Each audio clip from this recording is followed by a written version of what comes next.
Hola, bienvenidos a un nuevo programa de Expediente INACIPE, Academia Mexicana de Ciencias Penales. Mi nombre es Luz María Saucedo Ruz y les agradezco que nos acompañen en un nuevo programa. El día de hoy hablaremos de un tema muy interesante que es la subcultura de la violencia. Para hablarnos de este tema nos acompaña el doctor Víctor Payá, quien es profesor investigador de la Facultad de Estudios Superiores Acatlán de la Universidad Nacional Autónoma de México. Doctor Víctor Payá, bienvenido, muchas gracias por venir al programa. Gracias por la invitación, muy amable. Doctor, quisiera que comenzáramos a hablar acerca de qué es una subcultura, por qué hablar de una subcultura y cuáles son las diferencias entre lo que se conoce como cultura y una subcultura. Bueno, cada nación, pueblo, comunidad se llega a conocer muchas veces por la concepción de vida que va forjando, por la relación que tiene con el espacio, por la manera que tiene de valorar cierto tipo de objetos que intercambian, por la manera de tener ciertas creencias fundamentales que se derivan en prácticas sociales y en formas, digamos, de relacionarse con el mundo. Obviamente las sociedades generan también sus propios valores, sus propias tradiciones, ¿no? Por ejemplo, podríamos decir que para el pueblo mexicano parte de la cultura es la creencia en la guadalupana, por ejemplo, ¿no? Duraron muchísimos años también ciertos valores nacionalistas, etcétera. Pero bueno, las sociedades no son completamente homogéneas, son un mosaico, ¿no? Que se da a través de sus regiones, a través de sus propias instituciones y sus propias grupalidades, que a veces van generando también sus propios valores, que pueden tener un contraste y una distancia muy grande, ¿no? O pueden de alguna manera tener ciertos acercamientos. Por ejemplo, hay grupos contraculturales que pueden generarse a través de elementos de corte artístico, o también generarse culturas al interior, por ejemplo, de los barrios, o a través también de las propias instituciones, sobre todo las instituciones que tienen un grado de encierro mucho mayor, por ejemplo, los psiquiátricos y las prisiones, pueden generar sus propias formas de establecer su relación con el medio. Esto es interesante porque tiene que ver de alguna manera con cierta distancia también con la normatividad. Se generan normas informales. Vamos a decirlo de una manera muy rápida, que hay normas y valores y tradiciones que están instituidas y hay normas, tradiciones y valores que son instituyentes, que se van generando también en el transcurso del movimiento de las propias sociedades. De forma tal, por ejemplo, que en un hospital pues la gente puede obedecer a la norma, ¿no? O puede generar también sus propias normas, que a veces son mucho más respetadas y rígidas que las normas que están escritas, igual que aparece en una prisión. Vamos a suponer que en una prisión existen, bueno, no, en realidad no podemos suponer, existen los códigos, existen los reglamentos. Sin embargo, una de las cosas con las que se debate muchas veces el jurista es saber qué es lo que sucede, ¿no? Al interior. Realmente. ¿Qué sucede realmente? Si los ¿cuáles obedecen. son las normas o por lo que se conoce como el autogobierno también, ¿no? Sí, por ejemplo, en efecto, a pesar de que no están escritas, se obedecen son mucho más estrictas, ¿no? Y esto lo saben en el mundo carcelario, en el argot propiamente. Y se generan formas de hablar, prácticas sociales, valores, que muchas veces son considerados por la cultura general como un antivalor, pero habría que considerarlo desde la subcultura, ¿no? Como un valor generado desde ahí. Vamos a poner un ejemplo, digamos, el papel que puede jugar el cuerpo, ¿no? Un valor a lo mejor al interior de la prisión puede ser un tatuaje, ¿no? Una persona que viene de Islas Marías y ha sido tatuada, ese tatuaje puede estar reconocido en el mundo penal como un elemento no estigmatizante, puede ser que sea estigmatizante hacia la cultura general, pero al interior puede ser un valor de reconocimiento. Entonces, en efecto, las subculturas son de alguna manera formas de actuar, formas de acción que le van otorgando sentido a las realidades heterogéneas que tiene esta sociedad, ¿no? Entonces, ¿esto quiere decir que puede existir un abanico tan grande de subculturas como acciones?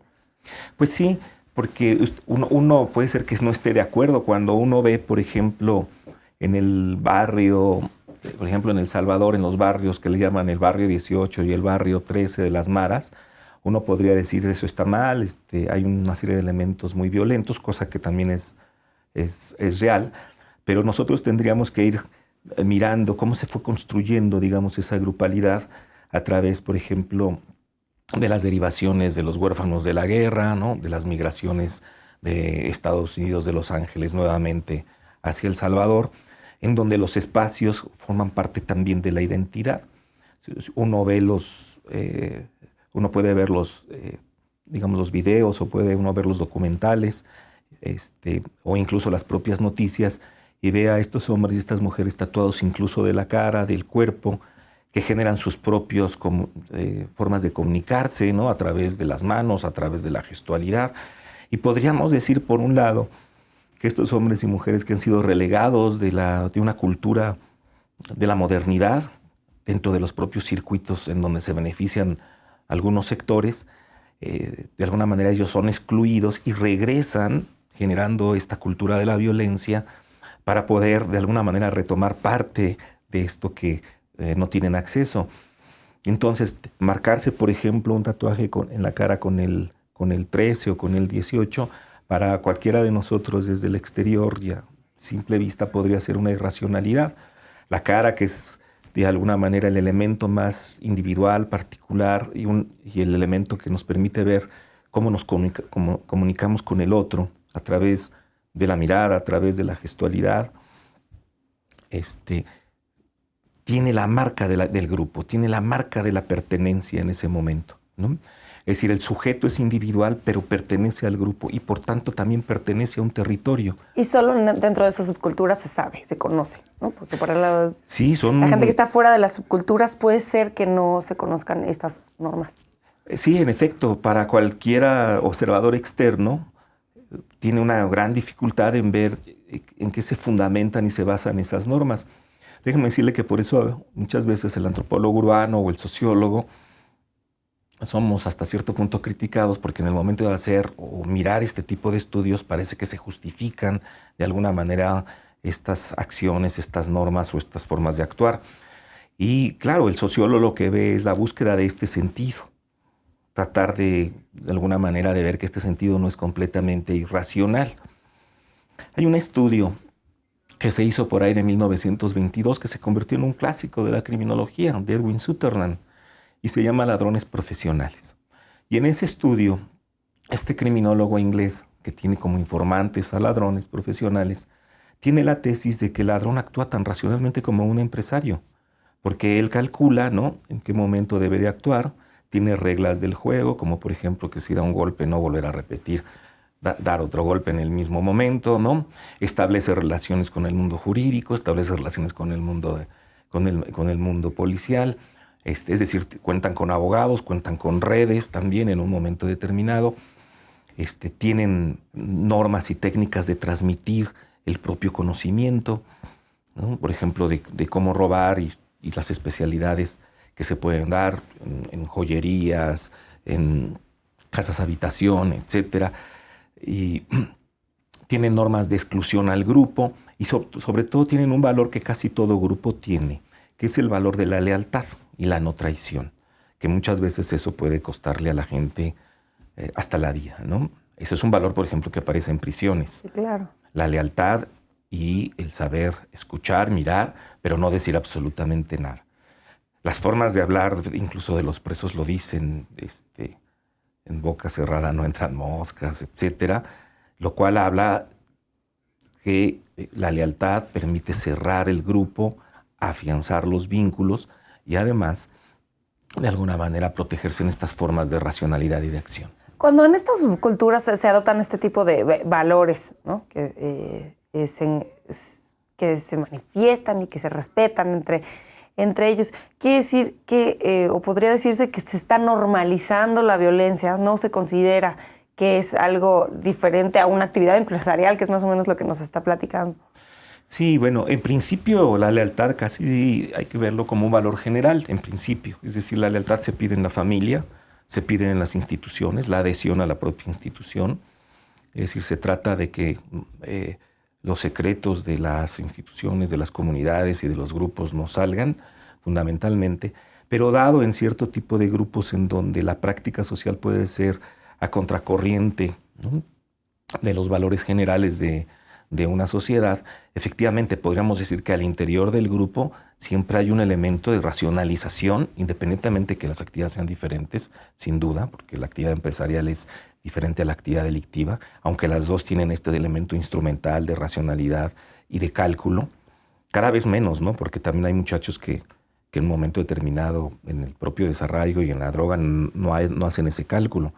Pero lo que sí, de alguna manera, existe con respecto a este elemento de justificación es el que ellos naturalizan la propia violencia y la propia transgresión. La naturalizan, vamos a decirlo así, relativamente, porque los muchachos o la gente que está en prisión o digamos, vamos a decirlo así, el delincuente joven o profesional, tienen estas formas de expresarse, de ir por la derecha, ¿no?, que es trabajar o tratar de estudiar o tener una actividad legal o no hacerlo, lo cual implica que de alguna manera conocen la diferencia. No es que desconozcan la ley, sino, sin embargo, en este no desconocimiento muchas veces se elige tener un trabajo y tener una actividad delictiva. Y pueden pensar, sí, hay un momento en que ellos consideran que lo que están haciendo no está mal. Sí, bueno, hay un autor, un sociólogo, David Matza, que él estudiaba las formas de justificación de los sujetos cuando transgreden, que además es muy común casi en todos los seres humanos, pero bueno, aquí tiene efectos muy importantes. Él le llamaba técnicas de neutralización.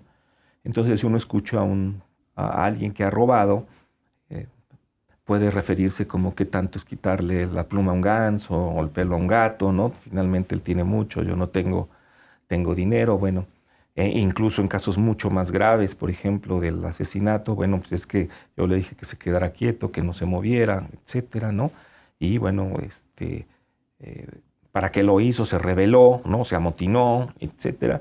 Y hay una serie de justificaciones que se van dando que neutralizan la culpa de alguna manera de los sujetos. Esto es parte obviamente, de estos valores que se van constituyendo dentro de los grupos. Quisiera que me platicara, porque bueno, ya estábamos hablando de cómo algunas veces se normaliza la violencia, tanto en las subculturas como yo podría decir que en la sociedad en general.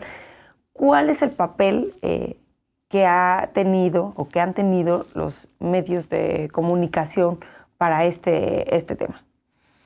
Bueno, muchos estudiosos le atribuyen un papel muy importante. Me parece que siempre se deben de combinar una serie de factores. Sin duda, la violencia, vamos a decirlo así, ha existido, tal vez no de manera tan magnificada ni tan naturalizada como aparece hoy, pero siempre ha estado en medios de comunicación, incluso en los juegos de los niños. Se juega a los soldaditos o se tenían pistolas en el cinturón y se jugaban a policías y ladrones, etc. Uno de los elementos importantes es qué es lo que se transmite a nivel de los grupos más primarios, en este caso en la familia. En la familia, para que el sujeto obedezca, digamos, la ley jurídica, requiere antes pasar algo en los procesos de socialización más tempranos de los sujetos. Y este pasar algo significa que es a través de la palabra que el sujeto sabe lo que está permitido de lo que está prohibido. Es decir, el sujeto se lo va estructurando de alguna manera a través de formas de comportamiento, patrones de comportamiento, y a través de orientar lo que está bien de lo que está mal dentro de cada cultura. Si un niño juega con una pistolita de dardos, sabe que no debe lastimar al hermano, ¿no? Y es posible que lo castiguen si lo hace.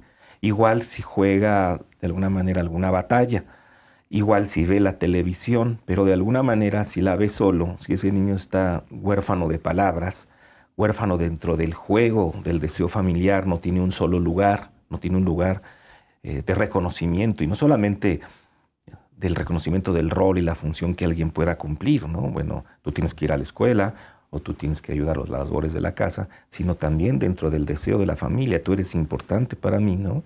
En ese sentido, el niño no va a introyectar de alguna manera en su propia subjetividad estas formas de estructuración que que de alguna manera lo ubiquen, que está bien de lo que está mal. Mire, le pongo un ejemplo.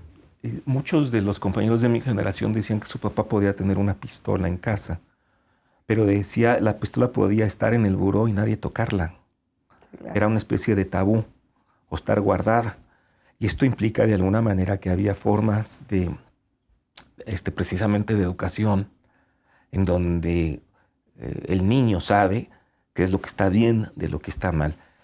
Si esto se voltea, si de alguna manera al niño se le da un arma y le dice, bueno, mata a este perro, un ser vivo, por ejemplo, no respetas el cuerpo del otro, por ejemplo, se recibe el dinero en la casa del joven que está desempleado, un dinero que llega a las 2 de la mañana y no se pregunta de dónde viene ese dinero, de alguna manera se está desmintiendo de alguna forma este trazo entre lo que está permitido y lo que no está permitido.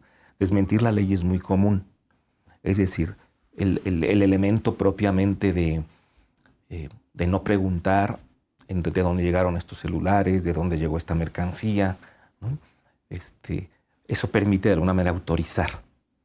Algunos criminólogos, y sobre todo sociólogos también que han trabajado elementos de criminología, comentan que muchas veces la madre, ¿no? que es la parte que también está mucho más cercana muchas veces a los niños, pero no como elemento de género, sino como elemento de función, de transmitir una ley. Lo puede hacer el padre, el tío, etcétera, quien esté cercano al niño. Si la madre ve que el niño roba una golosina y no dice nada, o roba la bicicleta, dicen después le está lavando la camisa con sangre, ¿no? Entonces, y esto tiene que ver nuevamente con esta idea de que el medio de comunicación puede jugar un papel muy importante en la medida en que naturaliza la violencia, la presenta de una manera muchas veces cruda. Pero también muy relacionado con cómo lo aprendió o cómo lo enseña la familia dentro de su casa. Sí, fíjese, por ejemplo, que algo que sorprende y que es digno de estudio ahora en las noticias es que de repente digan que el niño está jugando a secuestrar y que por eso murió un niño, ¿no?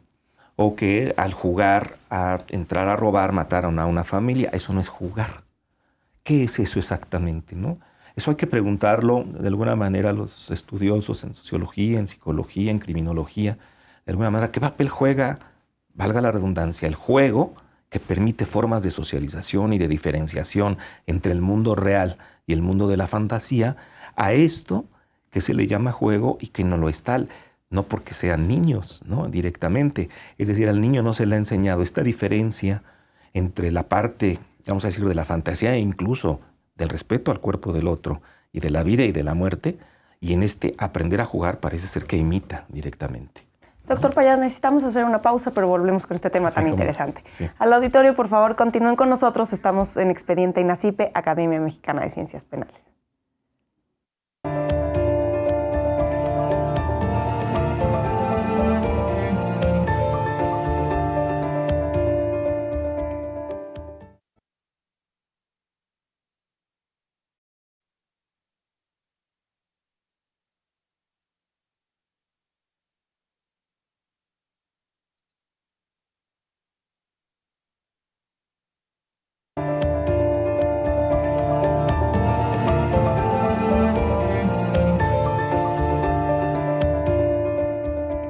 Gracias por continuar con nosotros en Expediente INACIPE, Academia Mexicana de Ciencias Penales. Les comento que pueden estar en contacto con nosotros y con el canal judicial a través de las redes sociales que aparecerán en sus pantallas a lo largo del programa y también en nuestro Twitter, que es @expediente_. Queremos saber sus comentarios y sugerencias acerca de los programas de Expediente. Les recuerdo que el día de hoy estamos hablando de la subcultura de la violencia y nos acompaña el doctor Víctor Payá.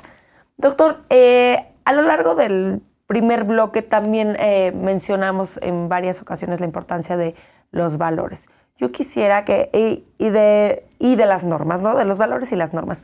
Quisiera que profundizáramos o cerráramos el tema de la importancia de las normas en el tema de la subcultura de la violencia, que habláramos de cuál es la importancia de su origen, de las sanciones y de la aceptación de estas normas o reglas o leyes. Bueno, mire, decirle que desde el punto de vista sociológico, primero, comentar que el delito, si bien tiene que ver con la norma y está muy relacionado, también tiene que ver con aquello que agravia a la sociedad, que la lesiona a la sociedad.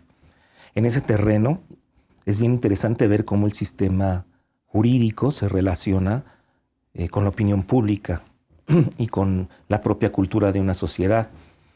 El homicidio probablemente, yo aquí desconozco, pudiera ser sancionado de la misma manera en un adulto que en un niño. Sin embargo, la sociedad se agravia muchísimo más cuando es un niño, igual con otro tipo de delitos. O si lo comete alguien que tiene un cierto tipo de investidura de autoridad, por ejemplo, y que comete un delito y que en su autoridad jurídica, policíaca, moral, ética, etcétera, genera un contraste con la propia sociedad y pide una mayor sanción. En ese sentido, el castigo es una institución que de alguna forma se encuentra en todas las sociedades. Lo complicado del castigo es casi siempre que se aplique no solamente con respecto a la legalidad, sino, como se dice también, con la legitimidad, es decir, con el convencimiento también de la propia sociedad. En el mundo de las subculturas existen también una serie digamos, de normas que yo decía son informales, como en el mundo global. Toda la sociedad pone límites, también estructura, tiene tabús. A veces esos tabús que tienen que ver, por ejemplo, en una religión con no comer tal o cual alimento, uno diría, ¿cuál es lo relevante de ese tabú? Sin embargo, el tabú es, vamos a decir, incidental. Puede tener un argumento, digamos, bíblico o de una cosmovisión, pero lo importante de ese tabú, que es un límite, es que al prohibir se prescribe, digamos, toda proscripción genera una prescripción. Lo que está prohibido, de alguna manera, empuja también a otro tipo de actividades que están permitidas. En la subcultura de la violencia, paradójicamente, también tienen sus normas, como yo le comentaba, ¿no? En un momento determinado, la norma más fuerte es la consolidación de la lealtad, ¿no? El sujeto que traiciona generalmente tiene que pagar de alguna manera. A veces puede ser sancionado, puede ser la expulsión propiamente del grupo, pero también puede ser estos elementos con cierto grado de violencia. Cuando se ingresa a un grupo, por ejemplo, a una pandilla, puede haber también un apodo, que es una norma de alguna forma, que es un nuevo bautizo a la nueva familia también. Puede haber un rito de pasaje a través de los golpes en un momento dado, o a través de un tatuaje, o a través de un corte en la propia piel. Y son este tipo de normas lo que va generando elementos de identidad con el grupo. Las formas propiamente también de hablar que se van generando, lo que se conoce como el argot o el caló, también son formas de reconocimiento y de crear una identidad y una idea de nosotros con respecto siempre al mundo externo. La identidad se constituye en este doble movimiento, en lo que no se es y en la autoafirmación de ese nosotros, que tiene que ver con todo este tipo de prácticas que nosotros comentábamos, formas de vestir, formas de hablar, formas religiosas, formas de marcarse el propio cuerpo, las propias creencias religiosas. Y todo eso tiene un grado, digamos, paradójicamente, de normatividad. Por ejemplo, algo que para mí puede tener un elemento transgresivo con respecto al orden social, que es la creencia en ciertos santos, ¿no? Como por ejemplo ahora la adoración a la Santa Muerte. Sí depende del grupo, de la zona y la región. Pero a la Santa Muerte, a diferencia de otros santos, que se le llevan flores y dulces, que también se le llevan flores y dulces, se le ha de fumar, ¿no? Por ejemplo, puro, o se le ha de fumar marihuana, ¿no? Se le ha de beber alcohol, se la viste de determinada forma. Muchas veces puede ser de novia, puede ser de viuda, pero también con dólares, ¿no? Se le agarra de determinada forma, mientras a un santo se le hace cierta reverencia, inclinando la carrera, e incluso tocándolo con la punta de los dedos en los pies. A estos santos se les agarra de la cintura, se les besa en la boca. Todos estos elementos son elementos para estudiar, porque el santo es una representación colectiva desde el punto de vista sociológico. Claro. ¿Qué significa eso? Que es un emblema del grupo. Así como para la sociedad es un emblema la bandera, no es un pedazo de tela con colores, sino representa a la nación, representa a la mexicanidad, incluso el origen de la nación en el propio escudo, ¿no? En este caso, esta representación colectiva representa también a parte de los grupos, ¿no? Entonces tendríamos que preguntarnos qué significa que se le vista con monedas, con dólares o con semillas, que tiene que ver con otro tipo de creencias como la santería, o que se comparta este tipo de productos con, ¿no? Se consuma este tipo de productos con el santo y con el grupo.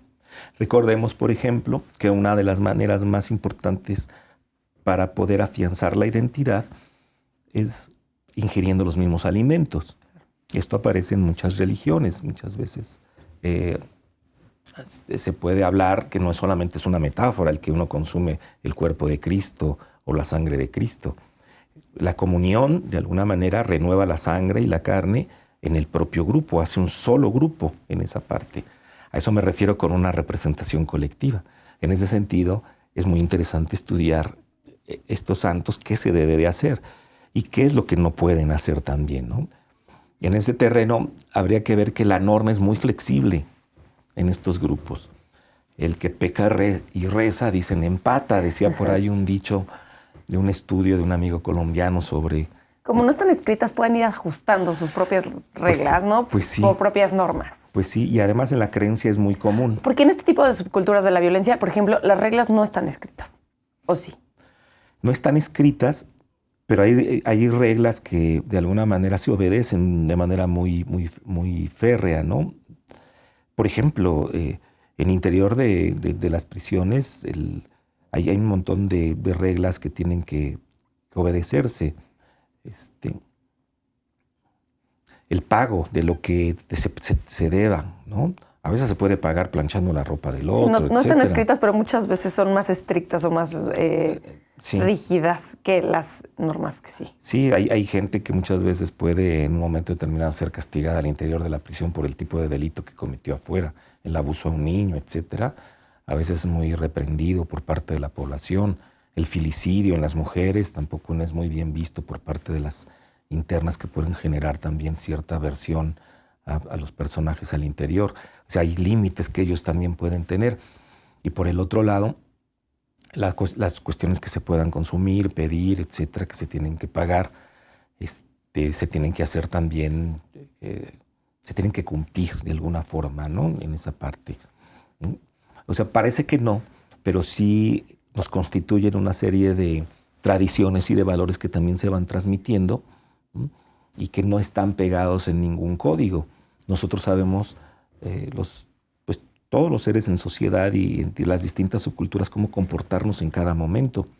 Por eso es interesante muchas veces cuando dicen que probablemente esté poco socializado el delincuente, pero cuando el delincuente, por ejemplo, se viste con un uniforme de compañía de luz o de Teléfonos de México y toca la puerta para introducirse y robarla, perfectamente sabe las reglas del juego. Incluso podríamos decir que actúa de acuerdo a la situación y al momento. Es decir, está muy bien socializado con respecto a los valores sociales, pero los utiliza, ¿no?, de alguna manera para transgredir.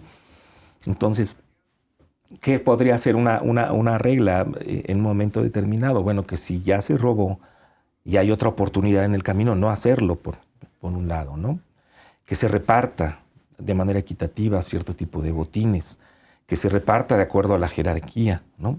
Entonces, no respetar cierto tipo de reglamentaciones pues puede generar también muchísimos conflictos. Bueno, hoy lo sabemos, el mundo es mucho más volátil con respecto al dinero y la economía informal y también el crimen organizado. Es decir, habría que estudiar hasta dónde estos ajustes de cuenta tan terroríficos y tan siniestros que aparecen con los letreros muchas veces en las escenas del crimen, tiene que ver con el rompimiento de reglas, incluso dentro del mundo de la mayor, vamos a decir así, transgresividad o violencia. Si apareció un letrero que dice esto te pasa por chapulín, esta metáfora del chapulín de que se brinca de un lugar a otro, no la sabemos muy bien desde afuera, si se brincó del mundo del crimen organizado hacia la policía y delató, o a otro grupo en el cual se abandonó al grupo original. No lo sabemos bien, pero ahí hay una metáfora muchas veces, ¿no? A veces son de corte muy siniestro, no sé si existan símbolos medio necrófilos, pero parece ser que incluso también existen, ¿no? Doctor, algo que quisiera que nos aclarara o que nos platicara es, estamos hablando de la subcultura de la violencia, pero últimamente no se habla ya solamente de la violencia, sino ahora se habla de las violencias. ¿Cómo definiría usted violencia en el tema en este tema de la subcultura de la violencia? Bueno, habría varios elementos para poder explicar el elemento de la violencia. Uno de ellos es la desigualdad y el contraste en un mundo de consumo, o donde los sociólogos hablan del hiperconsumo, que implica que se muestra, ¿no?, los beneficios de la modernidad y también los productos que son de alguna manera seductores en este mundo, digamos, pues capitalista y de consumo. El contraste entre gente muy pobre y gente que tiene mucho puede generar un elemento de violencia estructural directamente. Vamos a decirlo así, el que es excluido, y estas exclusiones pueden verse de muchas formas, ¿no? Puede verse a través de los migrantes, de los campos de refugiados, de los huérfanos de guerra, ¿no?, del desempleo crónico, etcétera. Puede regresar a pedir esa parte, ¿no?, del mundo moderno, ¿no? Otro tipo de violencia puede darse por las dinámicas de familia, las desestructuraciones y las formas ya de no transmisión que hablábamos hace un momento. Entonces sí se puede hablar de subcultura de las violencias y hacer específicamente, por ejemplo, en alguna otra ocasión, sí, un estudio específico por tipos de violencia. Yo creo que sí, porque mire, por ejemplo, habría que ver hasta dónde en un momento dado podemos estudiar la dinámica de una familia y a partir de ahí por qué alguien enferma o tiene una enfermedad mental, se suicida o incluso comete crímenes. El estudio microsociológico puede revelarnos también que en esas dinámicas de barrio y de familia se pueden generar este tipo, digamos, de acciones que son representaciones de algo que está sucediendo en los grupos primarios. En sociología y en psicología se habla de que estos sujetos son los portavoces del grupo, el que porta la voz, son como líderes negativos. El fenómeno del chivo expiatorio no es que el sujeto esté mal y los demás estén bien, es que el sujeto está llevando la voz de una dinámica que se está dando a nivel social y grupal fundamentalmente. Por ejemplo, si un niño a lo mejor se le diagnostica con un tipo de síndrome de hiperactividad o de violencia, habría que rastrear y buscar qué está sucediendo en el grupo primario. Igual podemos observar, por lo menos en un escenario, que el suicida muchas veces quiere hablar con su cuerpo, que lo utiliza como un proyectil, muchas veces para golpear o reprochar a otros integrantes cercanos, ¿no?, o simplemente tener un lugar que no tuvo en la vida a través de la muerte. Lo mismo sucede con la enfermedad mental crónica, por lo menos en uno de sus escenarios, dejando, digamos, pendiente el elemento médico del cual nosotros no hemos trabajado. Pero ahí podemos ver también violencias muy tempranas en la esquizofrenia. Por ejemplo, ambigüedades de identidad. ¿Casi siempre las violencias tienen que ver con violencia física? No, casi siempre tienen que ver con violencia emocional, fundamentalmente, ¿no? La violencia física puede ser un derivado de lo otro. Fíjese, ahorita que lo comenta María, por ejemplo, una de las preguntas más fuertes es por qué las personas que son violentadas en determinados grupos o instituciones permanecen.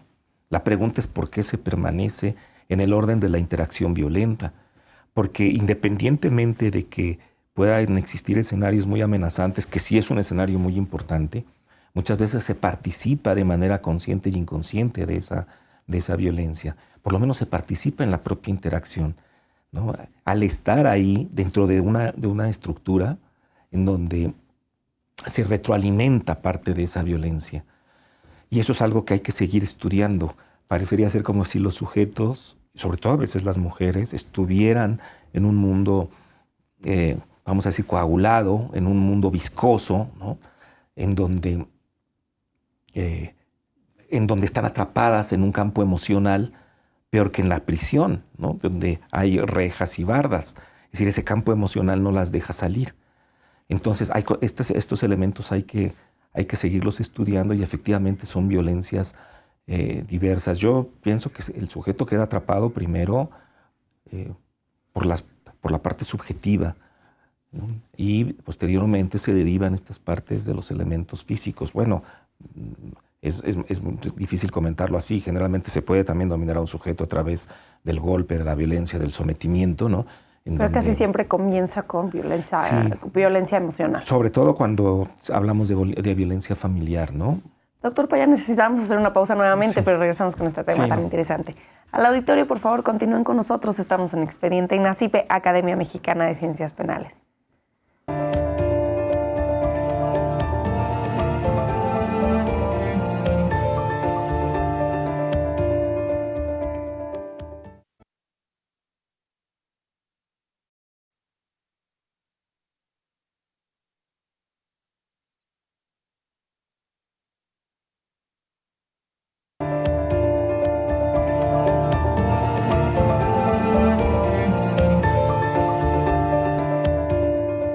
Gracias por continuar con nosotros en Expediente INACIPE, Academia Mexicana de Ciencias Penales. Les recuerdo nuevamente y los invito a seguirnos en las redes sociales del canal judicial que aparecerán en las pantallas a lo largo del programa y también a seguirnos en nuestro Twitter que es @expediente_. Queremos saber sus comentarios y sugerencias acerca de los programas de Expediente. El día de hoy estamos hablando de la subcultura de la violencia y les recuerdo que nos acompaña el doctor Víctor Paya. Doctor Paya, quisiera que nos platicara si usted considera que la violencia se da en algún contexto cultural específico o en áreas geográficas o sociales determinadas. Bueno, siempre las incidencias, los estudios de incidencia delictiva marcan ciertas regiones, pero aquí hay algo importante también que hay que comentar. Se ha hablado muchas veces del tejido social y se da, digamos que de alguna manera el discurso es constante sobre este concepto. Y la cuestión es saber qué se entiende por este concepto del tejido social. Y esto es como uno de los elementos más importantes para saber por qué la violencia se introduce ahí donde se dice que el tejido social está desarticulado, ¿no? La metáfora es interesante porque de alguna manera tiene que ver cómo el sujeto o las personas, los ciudadanos, somos, valga la redundancia, sujetados por las propias instituciones. Es decir, si el barrio no tiene casas de cultura, no tiene bibliotecas, si la escuela ya no genera un cierto sentido para el muchacho, es decir, ¿para qué voy a la escuela? ¿Cómo se transmite, ¿no?, el conocimiento en la escuela? Los muchachos pueden decir, bueno, ¿para qué yo quiero saber sobre José Luis Mora o Lucas Alamán si ya se murieron, ¿no? Es decir, si no sabemos la importancia y el sentido de conocer nuestro pasado para saber parte de nuestra identidad o cómo esto es transmitido, si nosotros no de alguna manera transmitimos también ciertos elementos de cultura importantes que tienen que ver con el arte fundamentalmente, ponerle al muchacho un instrumento musical antes de que agarre una pistola o una metralleta, ¿no? Si el muchacho no está ligado al deporte, no solamente teniendo la cancha de fútbol, porque la cancha puede estar ahí, y no puede haber torneos ni pelotas, ¿no? Si hay torneos y hay pelotas, etcétera, eso estructura cierto tipo de ligaduras en la sociedad que van construyendo y formando el tejido. No basta poner solamente el parque, hay que crear ese tipo, digamos, de grupalidad y de competencia que de alguna manera al sujeto lo ate, de alguna manera le dé un anclaje con el mundo y con el sentido del mundo, con el trabajo, con el deporte, con la cultura, con la educación, ¿no?, con la parte lúdica, etc. Si ese terreno se abre de alguna forma, si no se tienen esas ataduras, obviamente las actividades informales e ilegales van a jugar un papel muy importante, ¿no? ¿Usted consideraría que es más importante entender la subcultura de la violencia o estudiarla que, no sé si sea la palabra correcta, combatirla? Sí, por supuesto, porque mire, cuando nosotros consideramos que el graffiti es un elemento que ensucia, ¿no?, o es un elemento de alguna manera contracultural, pero incluso ilegal, A veces se combate con otros grafitis diciendo que no pongas en esta pared, que está prohibido y se pone la ley, ¿no? Ese grafiti es legal, por ejemplo. Pero cuando se han dado cuenta que se pueden hacer concursos con los muchachos, que se puede estimular esta actividad, ¿no? Muchos de ellos realmente tienen trabajos interesantes, ¿no? Que puede ser arte, ¿no? Pues sí, es un arte popular, sin duda, ¿no? Incluso con ciertas formas de estilización, y lo hemos visto en ciertos muros en donde muchas veces se han logrado este tipo de concursos. Pero esto es una manera de ir entrando al gusto de ellos. Si ellos traen una patineta en la mano y se ha recuperado algún espacio para que ellos puedan de alguna manera jugar con esta patineta, pues es una manera también de entender los objetos que les rodean. Porque aquí el elemento es que lo que no lo agarran estas instituciones que yo comentaba, pues lo agarra, por ejemplo, la droga o la informalidad. Y la droga también es un anclaje al cuerpo, gozoso, efímero, etcétera. Y sufriente también, y gozoso también, si no nos explica por qué la gente lo ingiere. No solamente es que la gente se deteriora, sufre, enferma y puede morir, también la disfruta, y en ese disfrute también el muchacho se ancla en el cuerpo. Y al anclarse en el cuerpo no genera un vínculo social con el otro, o lo genera de una manera muy agresiva. Me ha tocado platicar con internos o con internas que a veces dicen que los han clasificado injustamente de alta peligrosidad o con un grado de peligrosidad fuerte, ¿no? Y dicen, bueno, no fue así, ¿no? Es que yo estaba drogado cuando yo cometí el delito. Y bueno, no solamente es una manera de justificar el asunto, sino también ver que en este repliegue de las instituciones la droga ha ganado un papel muy importante, ¿no? Es decir, si uno mira en un torneo deportivo, la gente tiene una cierta cultura deportiva, yo le puedo asegurar que de entrada hay una conciencia y hasta sobre el cuerpo, ¿no? Una conciencia de un cuidado un poco mayor del cuerpo en ese terreno.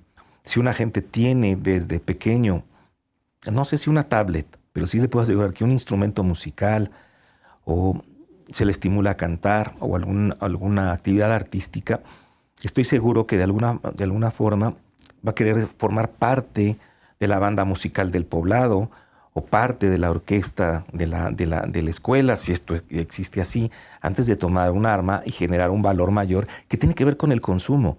El valor del crimen organizado tiene que ver con el derroche y el consumo. El niño puede no saber leer, el joven puede no saber escribir y leer, pero sabe la ropa que trae puesta, sabe qué tenis son de marca y cuáles no son de marca.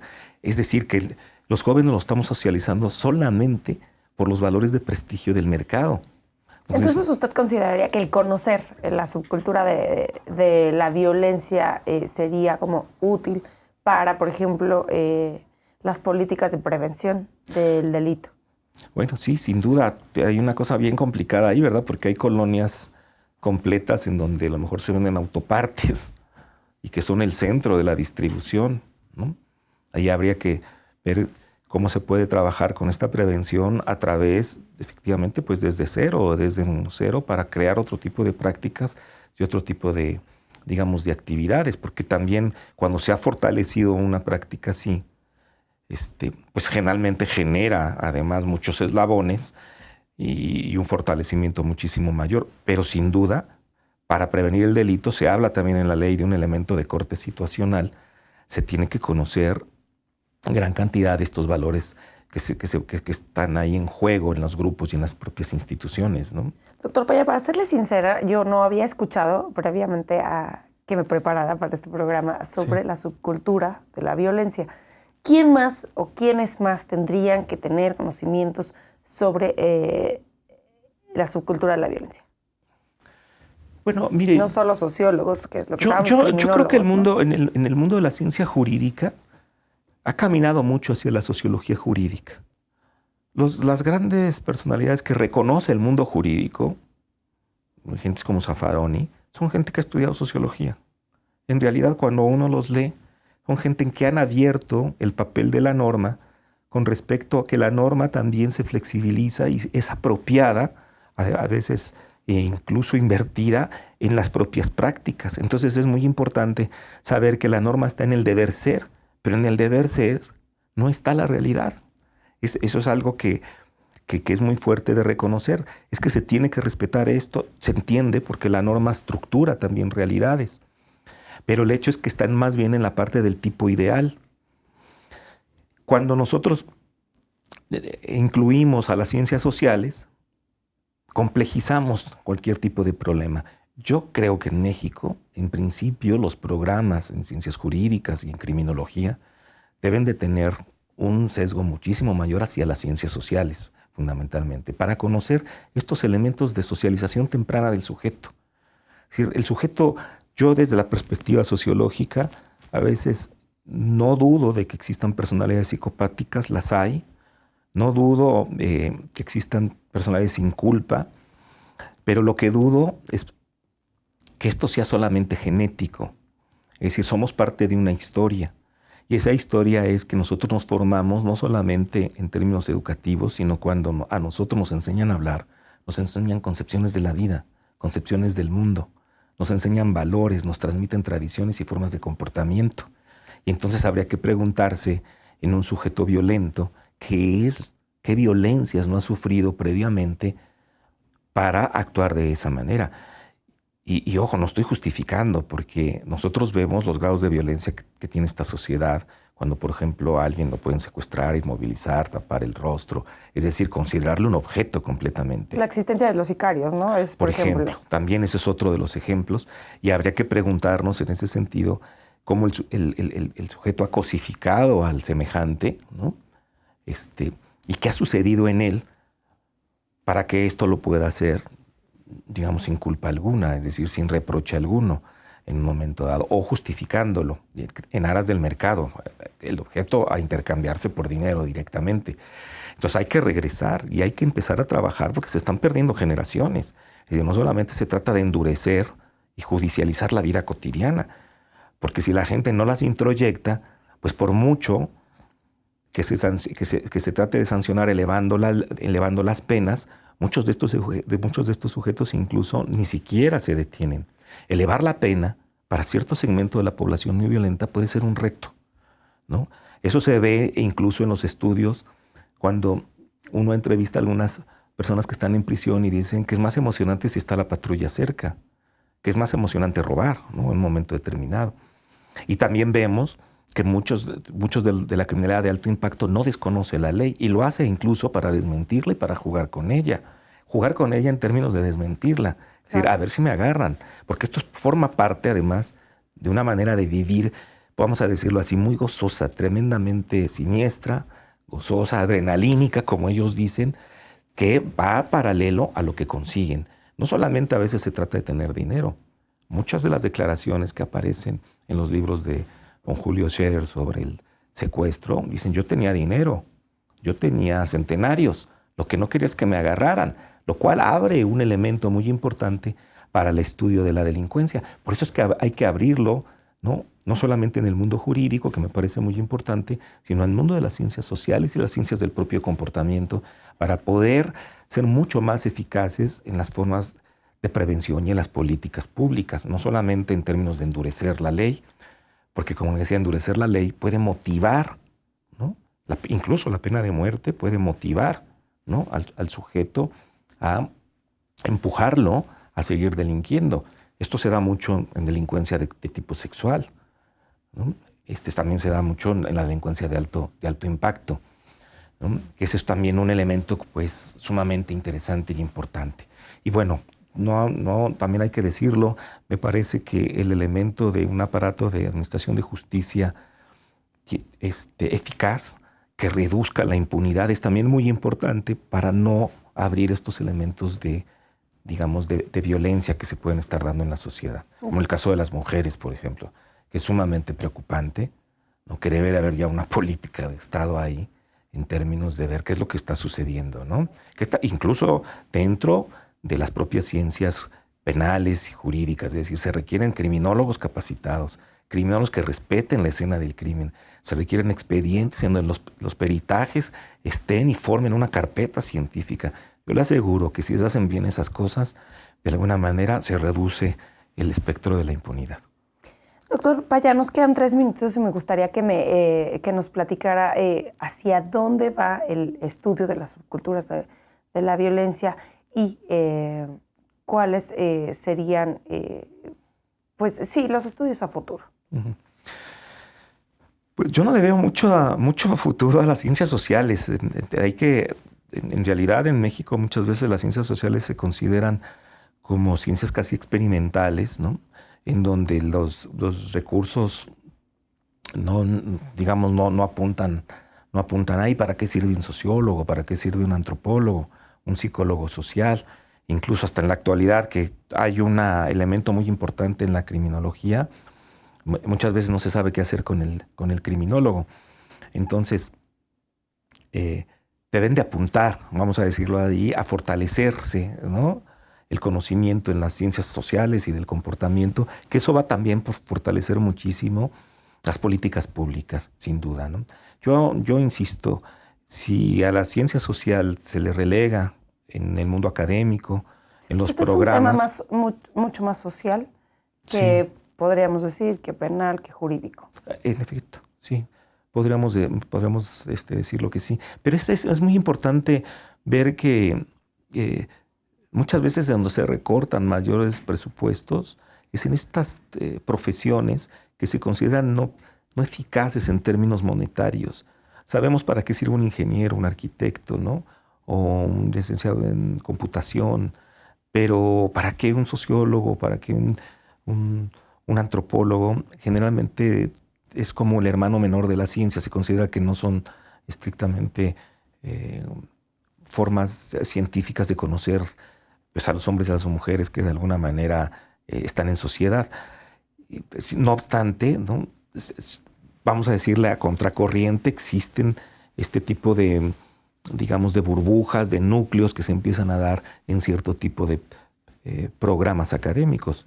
Yo le puedo decir, y no porque estén aquí en el programa, pero el programa de la maestría en Criminología y Política Criminal que tiene el Instituto Nacional de Ciencias Penales tiene una beta muy importante en la reflexión en ciencias sociales en torno al conflicto, la delincuencia, la desviación social, la transgresión, ¿no? Pues doctor Paya, nuestro tiempo se terminó, pero le agradezco muchísimo que nos haya venido a platicar de sus ideas acerca de la... Gracias, María, a ustedes, muy amable. Al auditorio les agradezco que nos hayan acompañado el día de hoy y los invito a que nos acompañen la próxima semana en un nuevo programa de Expediente INACIPE, Academia Mexicana de Ciencias Penales. No se lo pierdan.